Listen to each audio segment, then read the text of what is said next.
It's a vast topic which I have been asked to cover, and so there's, I'm not going to lose a lot of time in terms of framing the issue. I could speak for 2 days on this thing because there's been so many insights coming out of this process.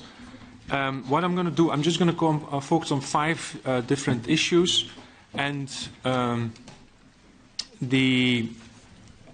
and I'll invite you to contact me for more info or read some of the background material where there's references to.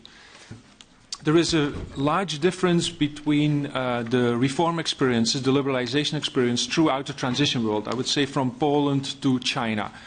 The reforms in China and Vietnam have been considered as a hugely successful experience.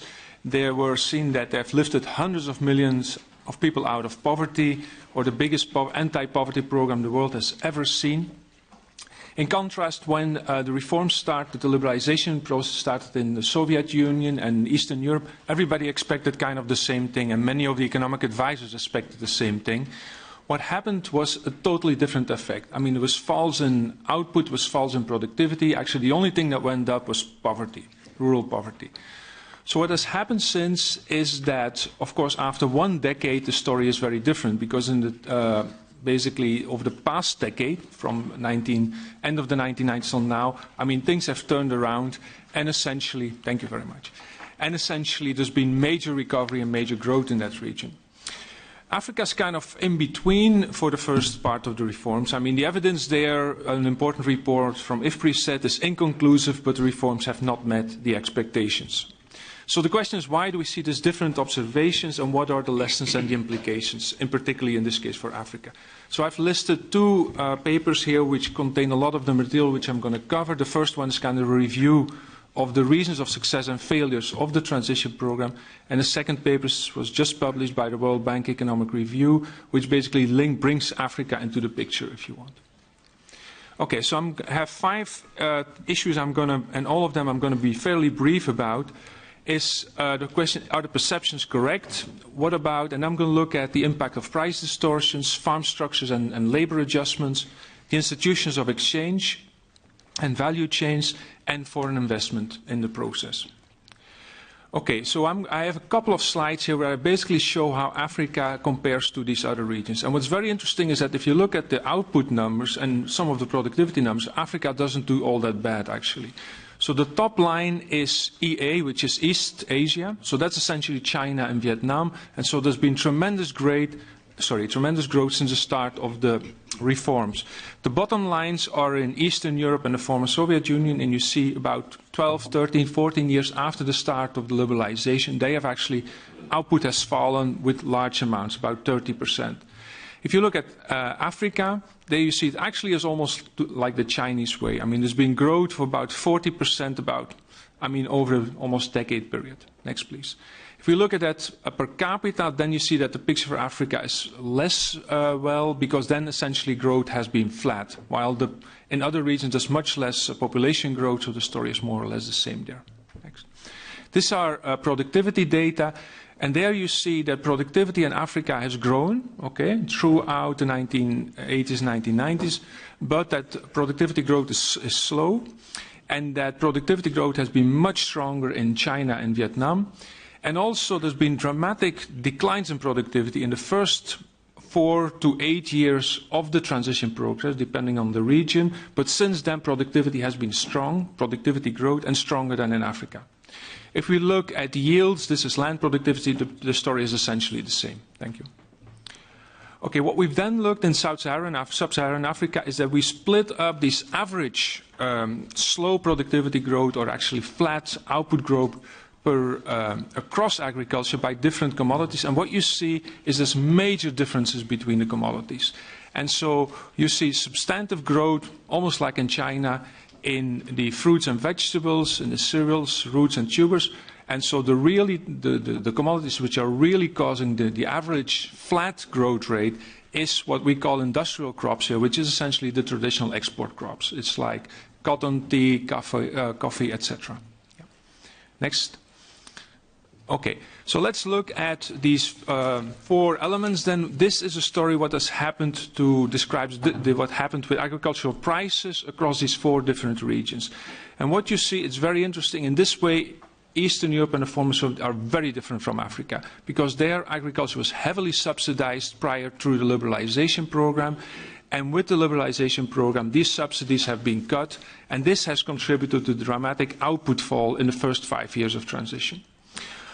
In this way, here, Africa looks much more like China. So the bottom line is the China, and there you see that as a consequence of the reform program in China, China heavily taxed its rural areas and its farmers under the communist system. So minus 60% was the impact and price effect, and that has gone away totally. Actually, China has recently started subsidizing its farmers. So it's been a major price boost that these farmers have gotten.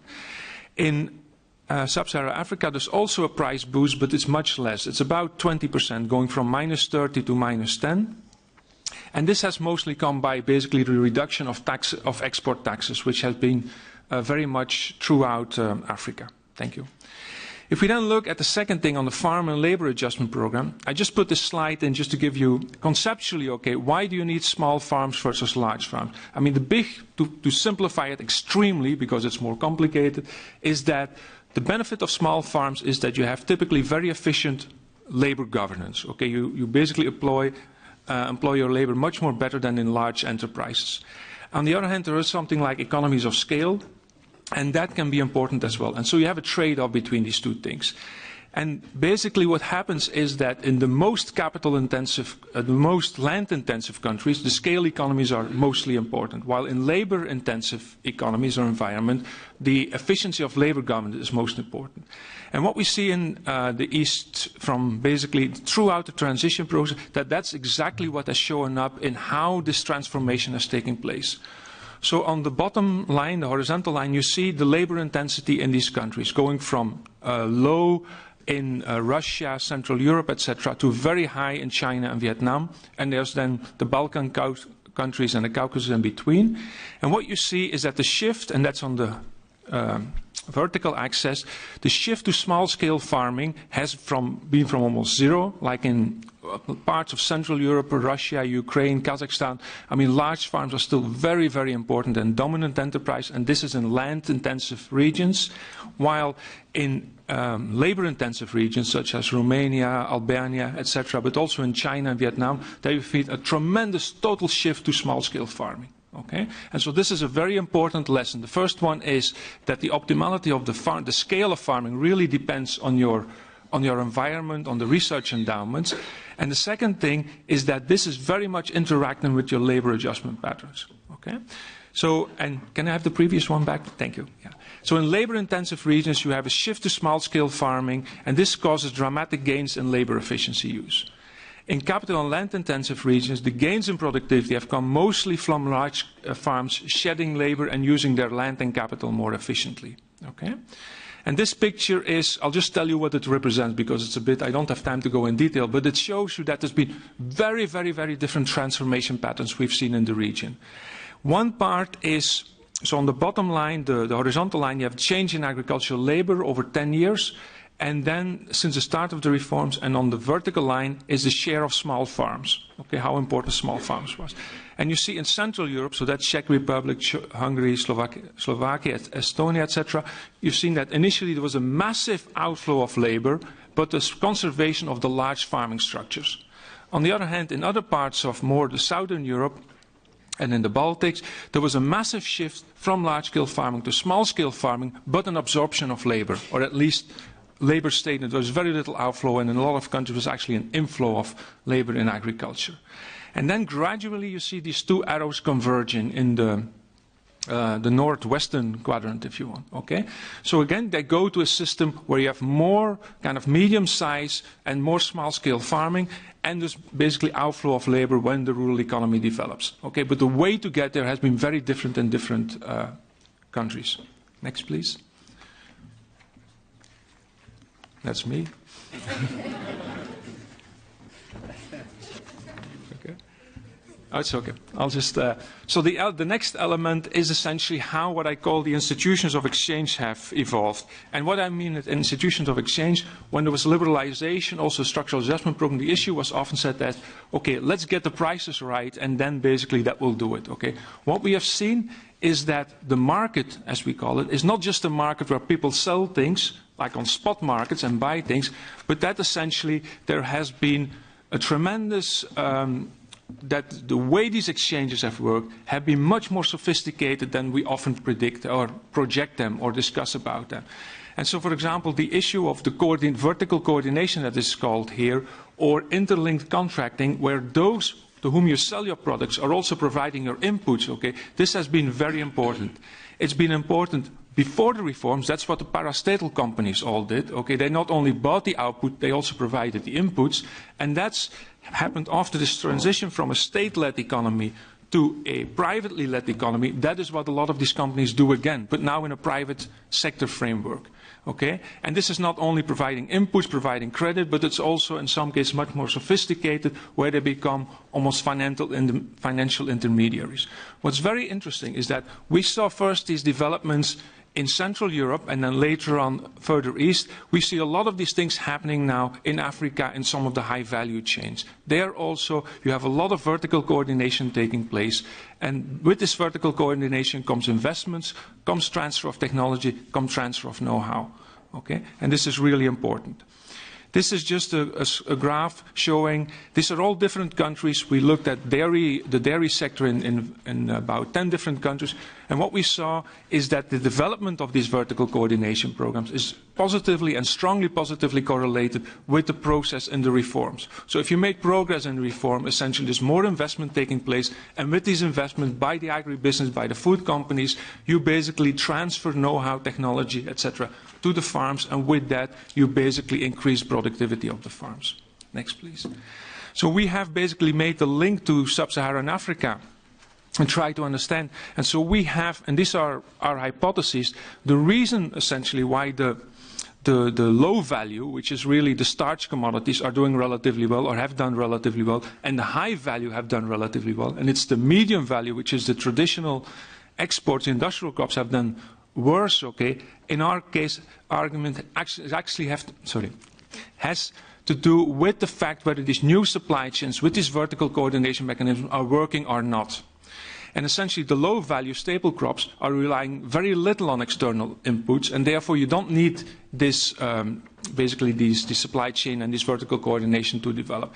High value ones do require them because they have a lot of external inputs, but because there is high value, basically there's sufficient profit in the system so that these systems can develop.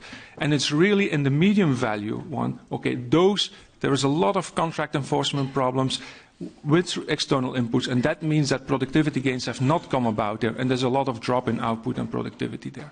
Next, please. Next, please. Okay. Next, please.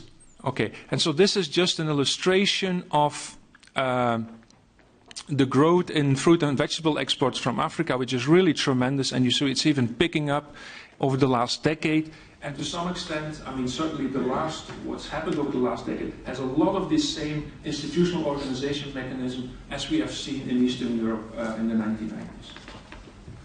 This is my last point, and it's about the role of foreign direct investment. It compares foreign direct investments in the different regions I've talked about, and you see that the red line is Central and Eastern Europe, and the inflow has been incredible. Okay, there's been a massive inflow of foreign direct investments. The inflow in the other regions has been less.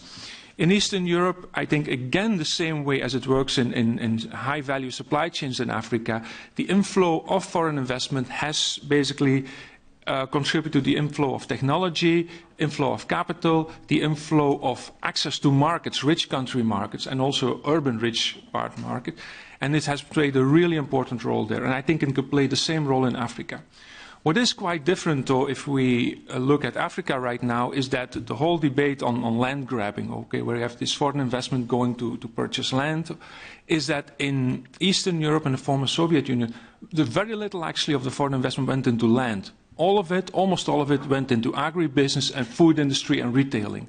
Okay? And so that's why, of course, it is less sensitive than when these foreign companies are coming to buy land. And I think, therefore, for Africa, we have to think about the mechanism where we can institutional solution, how we can, at the same time, get the benefits that these foreign investments can bring, and at the same time deal with the real or the imagined political and social sensitivities with investing in land.